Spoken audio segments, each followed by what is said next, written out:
Breakfast बनाने के लिए हम आ गए किचन में और ये आप देख सकते हो यहाँ पे मैंने ये ले लिए हैं ओट्स।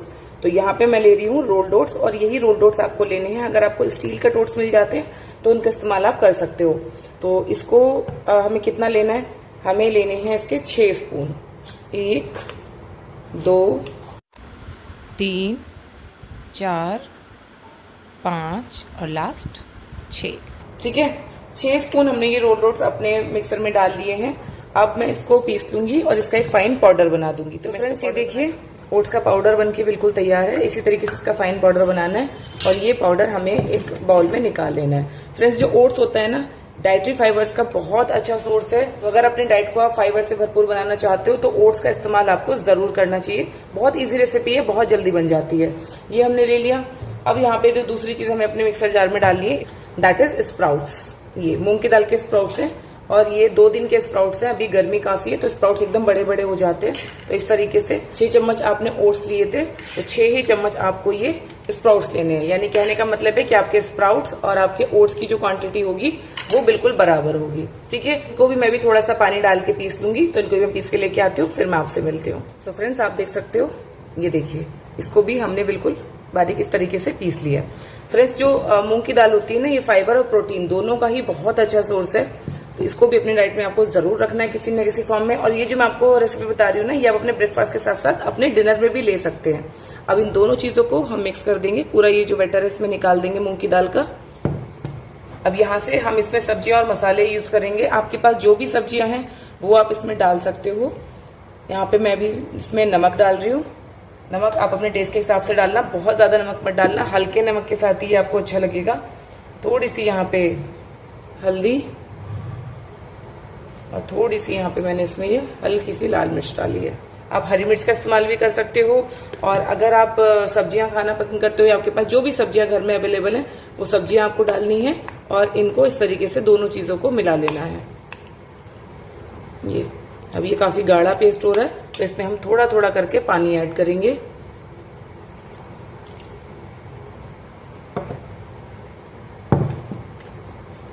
इस तरीके से पानी मिला के इसको पूरा इस तरह से मिला लीजिए दोनों चीजों को। ध्यान रखना फ्रेंड्स, ये जो घोल है ना, ये बहुत ज्यादा गाढ़ा या बहुत ज्यादा पतला दोनों ही नहीं होने चाहिए। अगर ये बहुत ज्यादा पतला रहेगा तो भी आप इसको यूज नहीं कर पाओगे और बहुत ज्यादा गाढ़ा रहेगा तो भी आप इसको ठीक से यूज नहीं कर पाओगे। तो इस तरीके से देखिए, ना तो ये बहुत ज्यादा गाढ़ा और ना ही बहुत ज्यादा पतला, इस तरीके से आपको इसको मिला लेना है। सब्जियां आप इसमें गोभी, गाजर, मटर, प्याज जो भी आप इसमें डालना चाहते हो अपनी पसंद का आप डाल सकते हो। अगर आप नहीं भी डालोगे तो ये अपने आप में फाइबर और प्रोटीन में पूरी तरीके से रिच है। कोई बहुत कंपलसरी नहीं है सब्जियां डालना। अगर आप पसंद करते हैं तो जरूर डालिए, पसंद नहीं करते हैं या अवेलेबल नहीं है तो आप इसको स्किप भी कर सकते हो। सो फ्रेंड्स अब हमने गैस पे तवा रख दिया है, फ्लेम ऑन कर दी है। अब आपको बिल्कुल इतना सा आधा चम्मच से भी कम घी लेके आपको इस तरीके से पूरे तवे पे इसको फैला देना है। अक्सर क्या होता है जब हम पहला चीला बनाते हैं ना तो अक्सर वो तवे पे चिपक जाता है। हालांकि नॉनस्टिक तवा है तो उस पर चिपकेगा नहीं, लेकिन फिर भी सेफ साइड हम हल्का सा घी इस पे अप्लाई कर देते हैं। अगर आपको बिल्कुल भी घी नहीं खाना है तो ये आप इस घी को आप स्किप भी कर सकते हो, वरना थोड़ा घी खाना आपकी सेहत के लिए बहुत अच्छा होता है। आपकी हड्डियों को मजबूत बनाने के लिए, आपके ऑर्गन्स को रेगुलर वर्क करने के लिए, ऑर्गन की हेल्थ के लिए बहुत अच्छा होता है। तो इस तरीके से तवे पे थोड़ा सा घी लेके पूरा फैला देंगे। अब तवा देखेंगे गर्म हो गया क्या। अभी थोड़ा गर्म हो गया है तो गैस का फ्लेम बिल्कुल कम करके जो ये मिक्सचर हमने बनाया था, ये मिक्सचर को अब हम इस तवा पे स्प्रेड कर देंगे इस तरह से।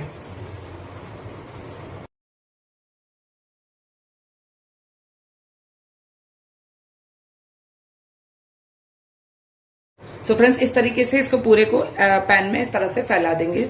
अब इसको थोड़ा सा फ्लेम आप तेज करके थोड़ा सा इसको सेक लीजिए। अब आपको इस पे घी या तेल कुछ भी अप्लाई करने की जरूरत नहीं है, आपको ये ऐसे ही बनाना है। कम तेल में बहुत अच्छा चीला बनके ये तैयार हो जाएगा और न्यूट्रिएंट से भरपूर है, मिनरल से भरपूर है, प्रोटीन से भरपूर है, फाइबर से भरपूर है। और क्या चाहिए आपको आपके ब्रेकफास्ट में। अगर आप सिर्फ अपने लिए बना रहे हो तो इतने ही इंग्रेडिएंट यूज करना जितने मैंने आपको बताए हैं। और अगर आप ज्यादा लोगों के लिए बना रहे हो तो इसी रेशियो में आप इसको जो क्वांटिटी है चीजों की वो बढ़ा लीजिए। ठीक है, देखिए फ्रेंड्स ये चीला इस पे सेक गया तवे पे। जैसे ही सीखेगा अपने आप तवे को छोड़ देगा। इसको और अच्छे से थोड़ा सेकने देते हैं।